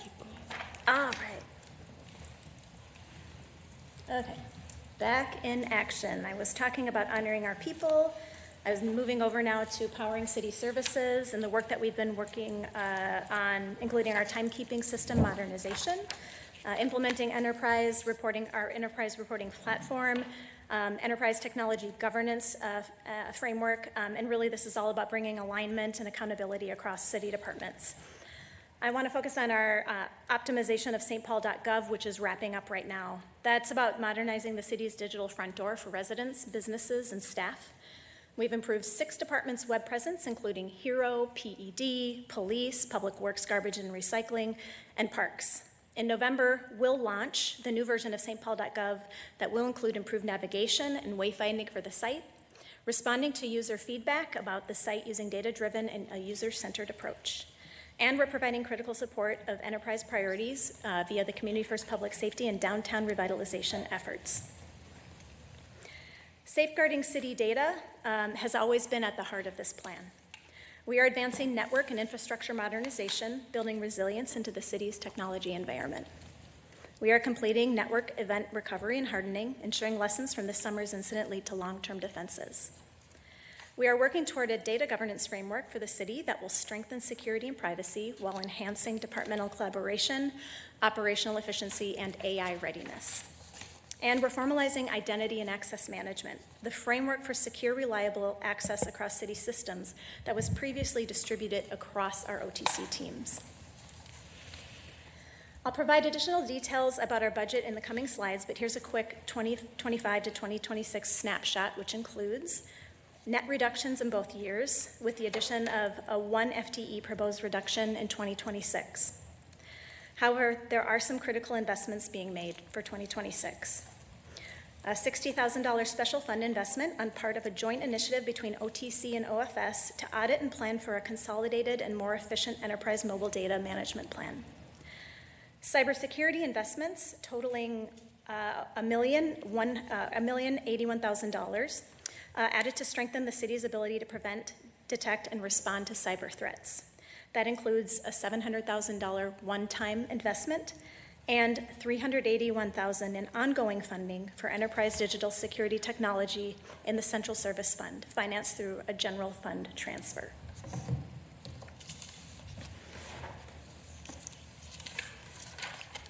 Our 2025 budget recap this year is focused on the digital security incident. The work we were doing leading up to it to secure the city, the work we are doing right now on the post-event to continue and to protect our data and our systems. Council members, it's important to understand that this response didn't start on July 25th. It started years earlier. We had already been investing in modern defenses like endpoint detection, operating system upgrades, and secure by design methodology. We had consistently maintained offline backups. I just want to give one more shout out to David and the amazing server admin team who do that work every single day. They did that so we could restart our recovery immediately after eradicating the threat actor from our system. We had worked to build a culture of security across the enterprise. Citywide multi-factor authentication, email system protections, tighter credential controls, phishing awareness training, and our firewall newsletter. Most importantly, our dedicated staff have developed deep knowledge of the city's infrastructure over many years. That expertise meant we could adapt quickly and contain the incident. That experience mattered. We did make the hard call to shut down the city's network. That decision, while disruptive, was the only way to fully contain the threat and prevent further spread. We engaged in a national incident response team and partnered with federal and state experts. The Minnesota National Guard's cyber protection team was mobilized to work alongside our teams to expand capacity and sustain our operations. We implemented a citywide reset of more than 3,000 employee accounts, spearheaded by Mary Gleick Matthews right here, a job that under normal circumstances would probably take months of planning, and she did it in like 3 days. That massive undertaking not only restored security, but it built in back stronger controls for every single user in the city. At the same time, we deployed advanced endpoint detection across every workstation and server, verifying that the systems were clean and putting in place world-class protections for the future. These were bold, decisive steps that required coordination across every department in the city. and because of our preparation, we could execute them swiftly and effectively. We're coming back stronger.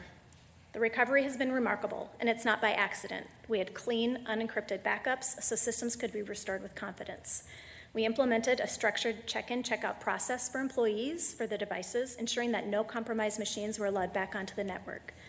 Modernization efforts already underway, like Poly, the WAX asset management system, the WFM timekeeping system, and HeyOTC, meant that we had new cloud-based resilient platforms ready to support critical operations. Instead of slowing us down, they accelerated recovery. This was a coordinated citywide event. We have top-notch emergency management department led by our enterprise maximizer, Director Rick Shute, who has been a collaborative partner and leader every step of the way. That partnership was key to our swift action and recovery. Every department leaned in. More than 3,000 employees were supported through new security protocols, and partners at every level have helped accelerate our timelines.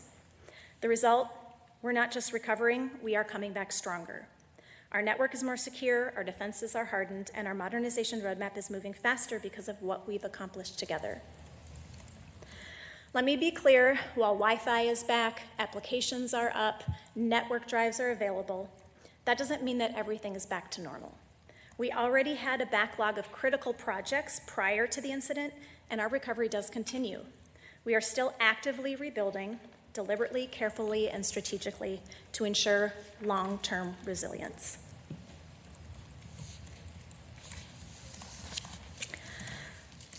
You've requested updates on recent initiatives.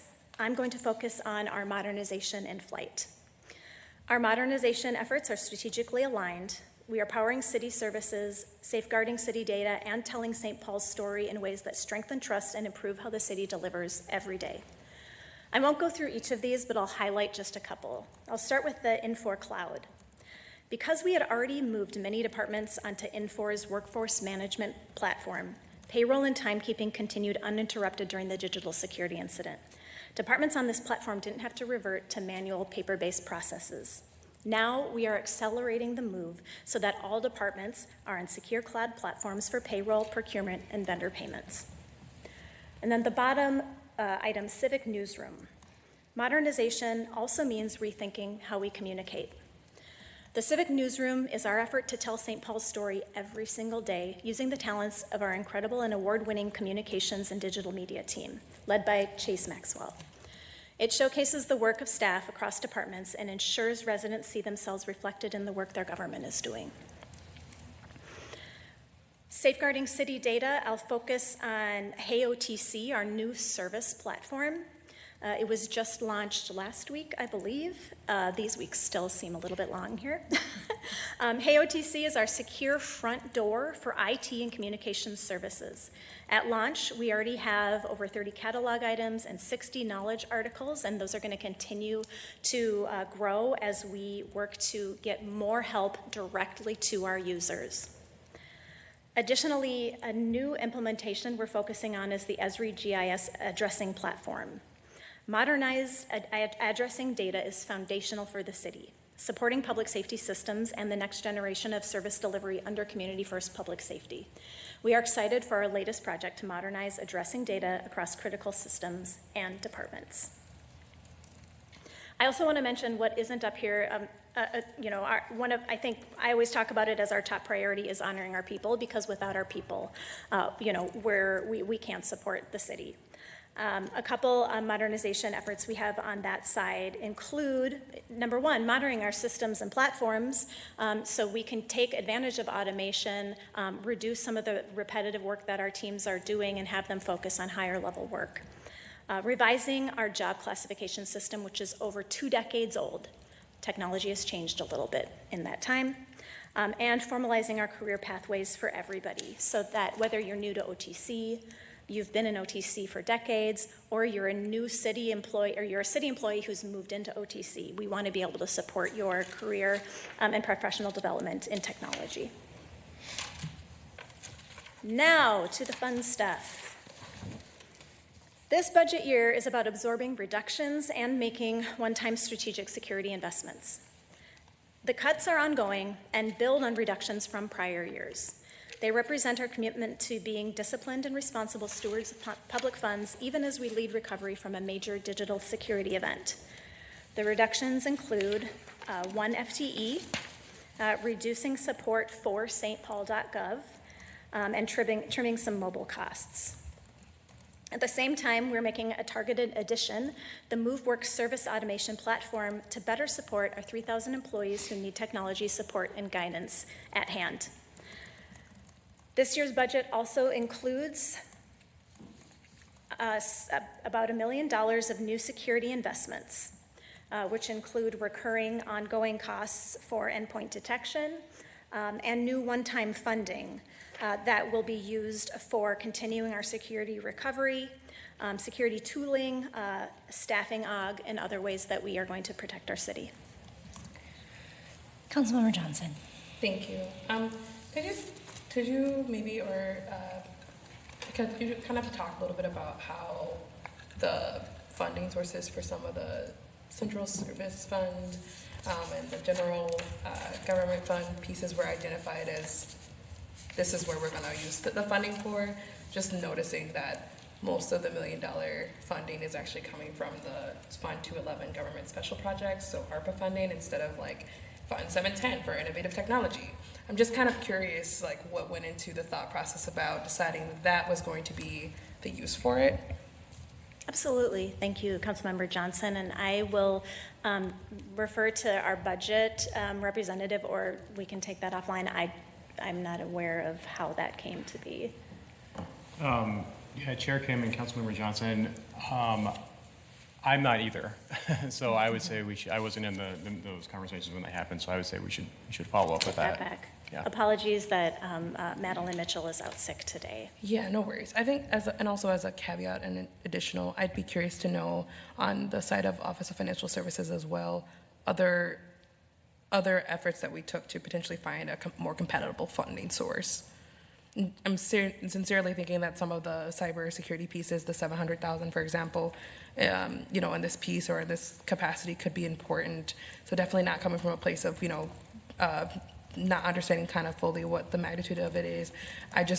I'm curious as to if we have like other funding sources that also could be able to be utilized for that as well.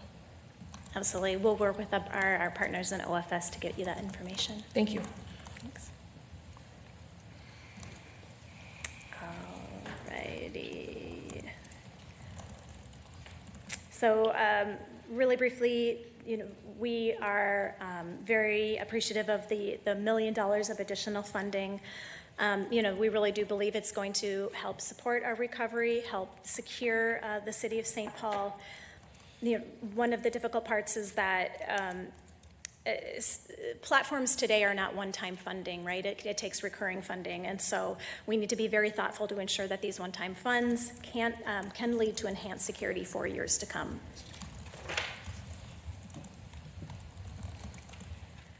Our history of budget to actual shows our dedication to fiscal responsibility.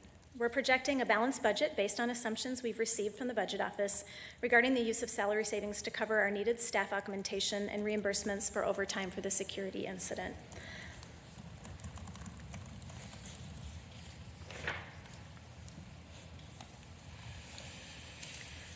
For our spending summary, our general fund increase is due to the investment in cybersecurity.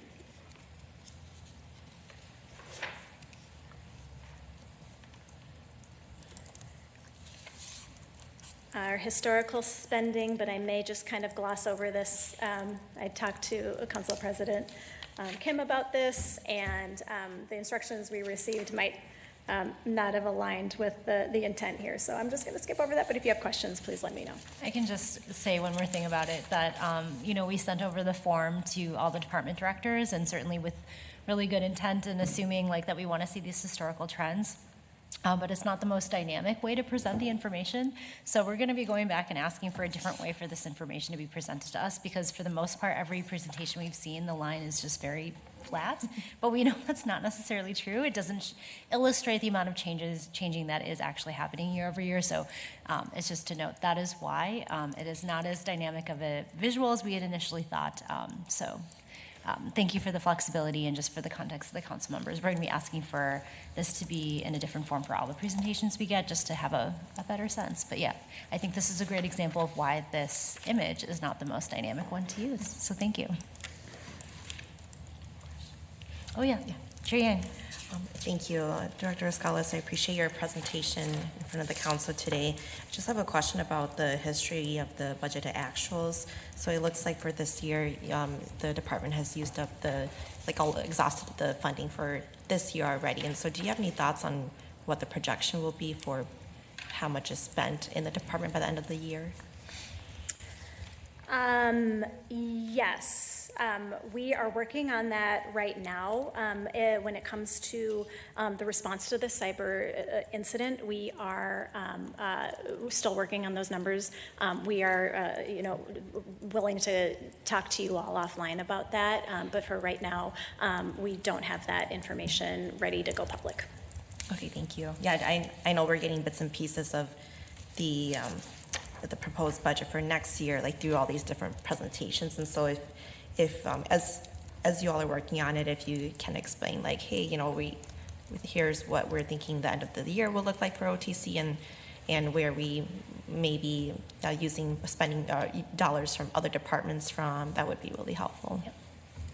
Great. And Chair Kim and Councilmember Yang, I think on the slide you're referring to, the historical budget to actuals, the 11.8 million in that column is a projection based on spending trends. So I don't know what the actual is right now. It's probably like 8 or 9 million. Okay. At year to date. Gotcha. Thank you for and clarifying. their own internal projections and otherwise have indicated they're very close to that. Now, the cyber incident, is still a big question mark as to what will be reimbursed and that sort of thing. But yeah, they're projecting to come in very, very close to budget. Oh, great. Thank you. In the general fund. All right. Thank you, Brian.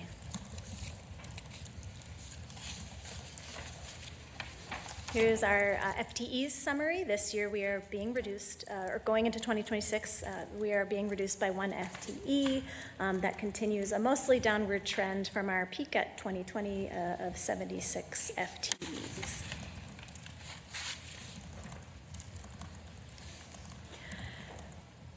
OTC currently has 10 unfilled positions. In June, after a targeted initiative to rethink our teams and how we work, OTC presented our organizational and service modernization plan to our partners in Talent and Equity Resources. The plan focuses on 3 things: streamlining technology services, embedding cybersecurity into daily operations, and aligning our workforce around specialized roles. Filling these critical positions is very important. These are key positions, and we still have several critical leadership promotions that remain unfilled. That means that modernization work may be slowed, we can't complete all of the essential security work we want to complete, and our existing staff who got us through this summer's emergency can't get a break. With continued reduction in our resources, it's imperative that we fill the right specialized roles that make the most of the staff we do have. These positions aren't discretionary. They were deliberately identified in June as essential to sustaining our progress. Leaving them unfilled means the city continues to carry risk, prolongs recovery timelines, and delays promised modernization benefits. And for another view of what that looks like within OTC, here is an updated org chart. We've got a question from Councilmember Johnson. Yep. Thank you. I just was wondering, so what would you say to someone who's like, okay, listening to some of that feedback as well as the openings, and then saying, okay, so then what's the barrier to filling them? The barrier to filling the positions? If they're vital, they're part of the work, they're kind of a part of the planning in future years, including some of the things that you kind of shared with us about the goals and where we'd like to see us go in 2026. Mm-hmm. So it's more simplistic of just like, so then what is the plan to fill the positions? What is the plan to fill the positions? Yeah, absolutely. I believe Councilmember Johnson, Council members, Chair Yang, we are currently in a budget and hiring freeze. that started a few weeks ago. We are working with the administration and with Talent and Equity Resources to put forward a plan to continue this hiring. Like I said, we did bring this to Talent and Equity Resources in June. We weren't able to make any progress and steps, too many steps there in terms of getting those hires out there, the recs out there. I know we do have a couple of recs out there that we're hoping to complete that were there before the hiring freeze. But it really is about working with our partners in Talent and Equity Resources to prioritize these as key roles that we do need to fill and move forward. Like I said, one of our strategic projects is to revisit the job classifications that are 20 years old. These roles, the majority of them aren't really easy to fit in there because they are so much more advanced or nuanced or different than that. So it really is about trying to work within a system that has been around for decades as technology evolves very quickly and trying to match our needs to this old system. But again, we're going to be focusing on working with our partners and Talent and Equity Resources as soon as we can get those recs out and get these vital, critical positions hired. Great. We have a follow-up question with Councilmember Yang. Thank you. I just want to make sure I'm on the same page with you. All of the positions under the unfilled positions list, you'd like to see them continue to next year's budget, is that right?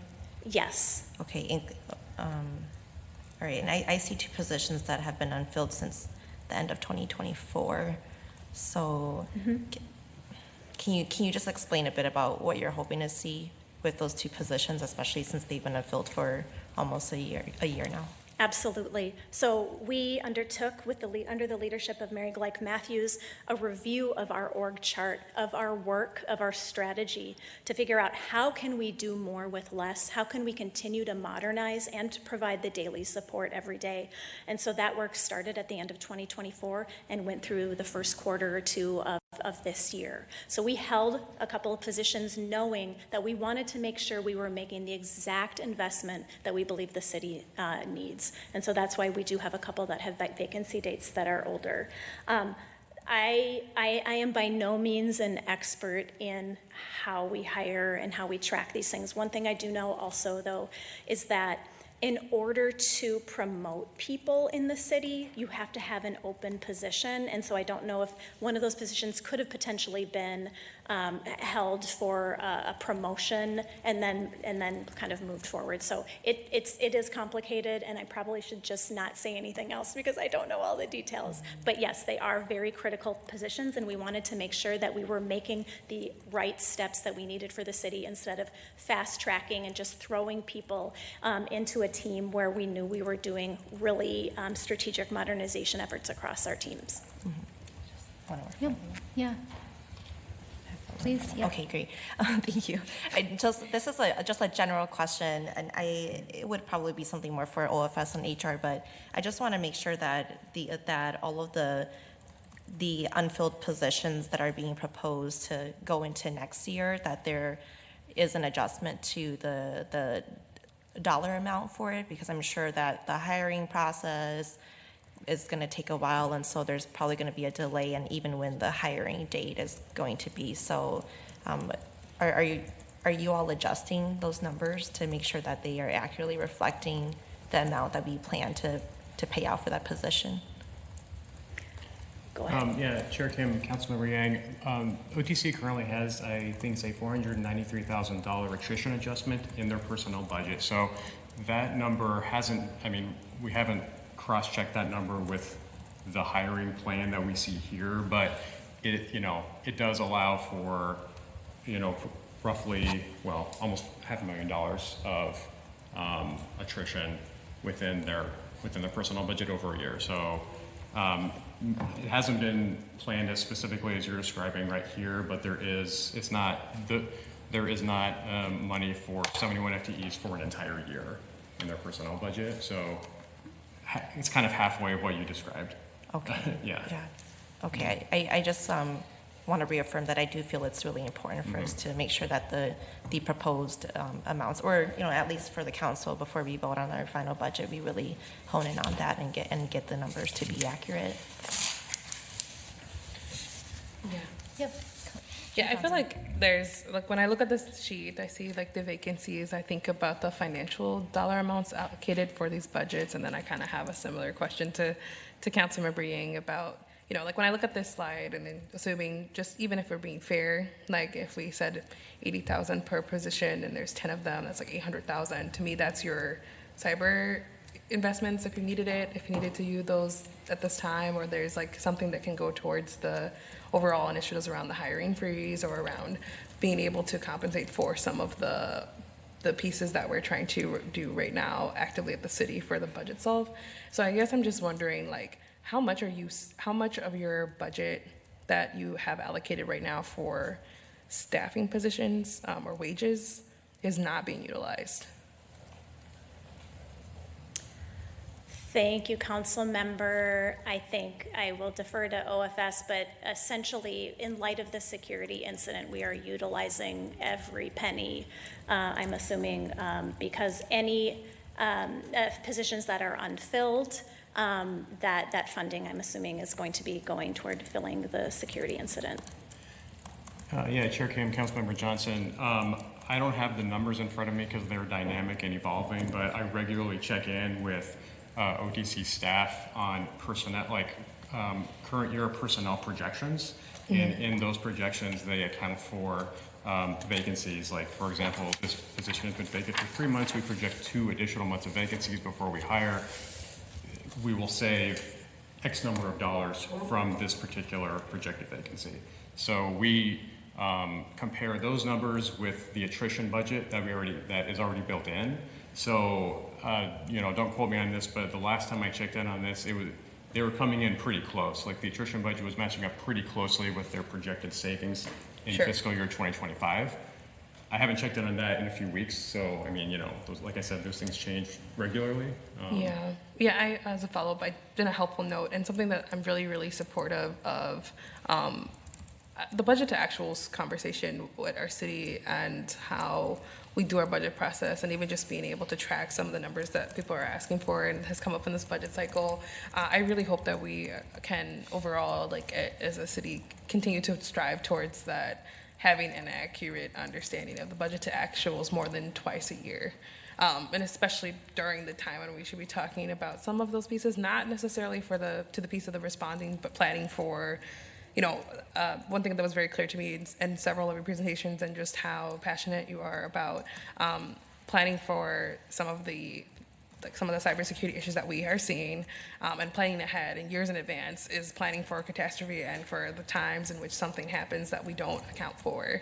And it's something that I actually think that we could do as a city better in ensuring that we have it actually allocated in the budget that we plan for. And so I am really supportive of thinking ahead of what that could look like in future years, especially going back to this aspect notion that, when something happens or a city is experiencing a cyber attack, there are potential other things that could come up, and then, we don't want to speak about it, but it's something as a matter of, not if, but like when, and a lot of these things that we're thinking about and have learned about in this experience, it makes me hesitant to then replicate, a piece where when I'm looking at the vacancies list, and even if they were to move within the hiring freeze into next year, and if we take what we've learned from HR, 4 to 6 months or so to even get some of these positions hired for, you're talking about a half a year price of cost savings in your budget for next year if we put all of these in.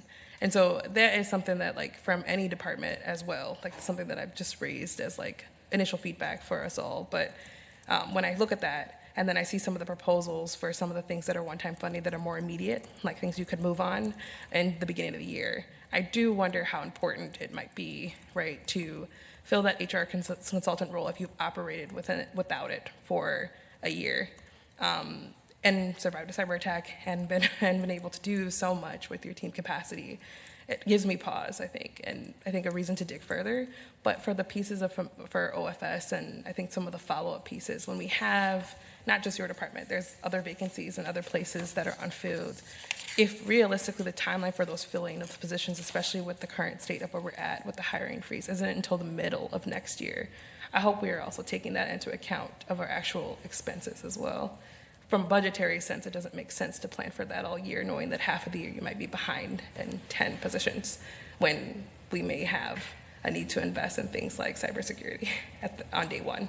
So that's just something that I'm seeing just because I see the importance of all the things you're presenting and all of the goals that we have. It's just one has a January 1st timeline of like hitting the ground running and actively working on it now, while as others, including several positions on this list, may not even get to it until middle of June of next year. Mm-hmm. So that's just something that I put forward for thought for my colleagues and also just like initial response that I had when I reviewed the list.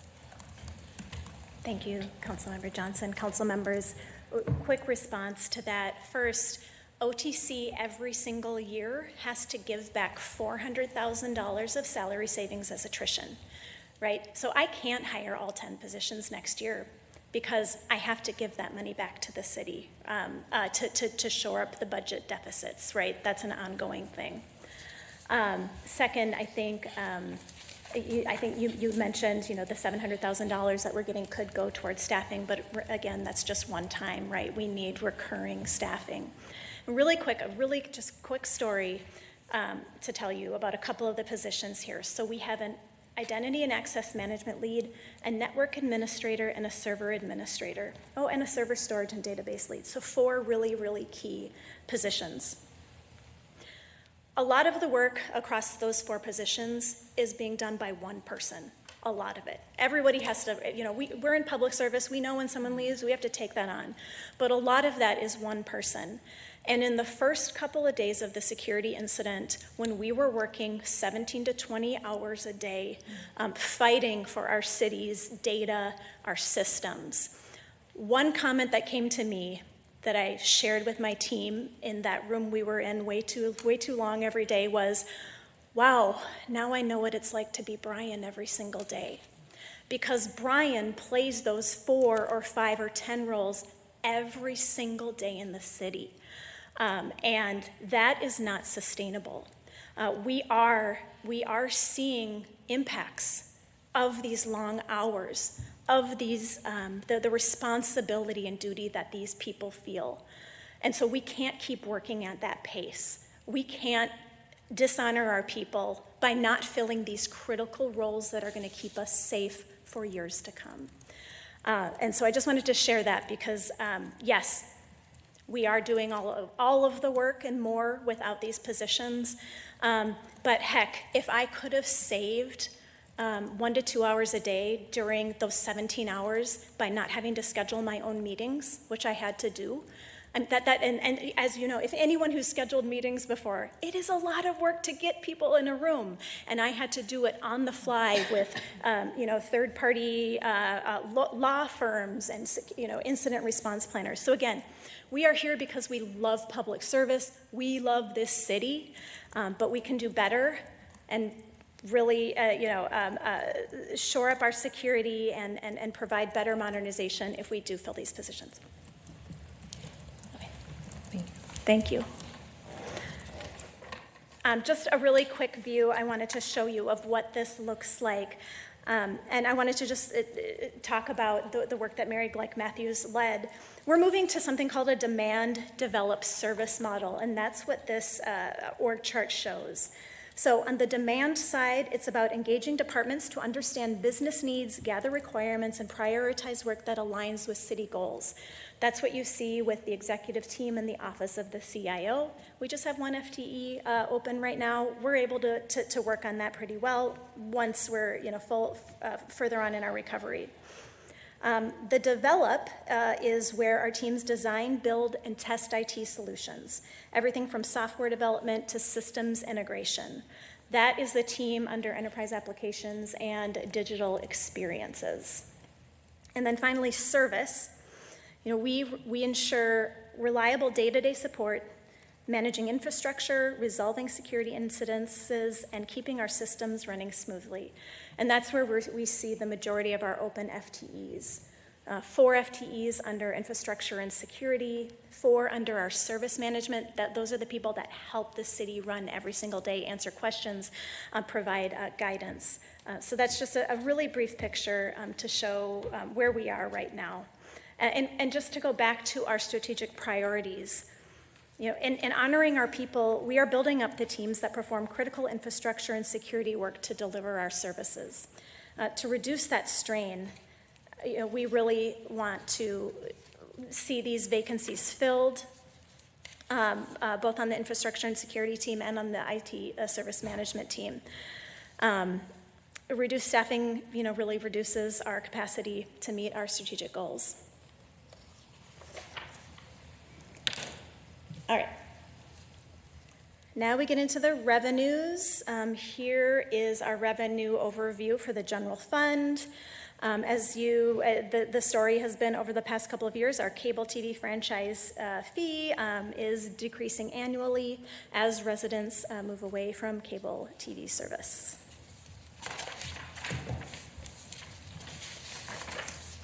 Our council chamber technology and PEG grant funds.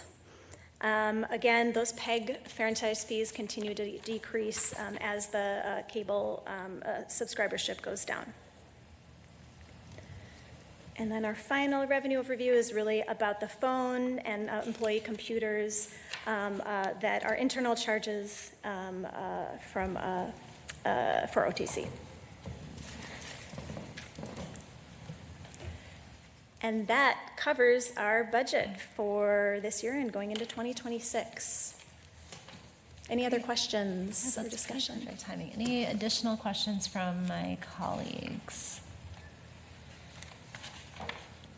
Great. So our budget officer, Kamud, is taking notes for follow-up. So any additional questions that we ask later, they'll be sent to you through Kamud. Thank you so much for the time today. Extremely informative. Thank you for sticking to our format and just giving us a little grace on that one slide. But just really appreciate all the context and information you provided on OTC today. So thank you so much. And with that, the Finance and Budget Committee of the Council is adjourned.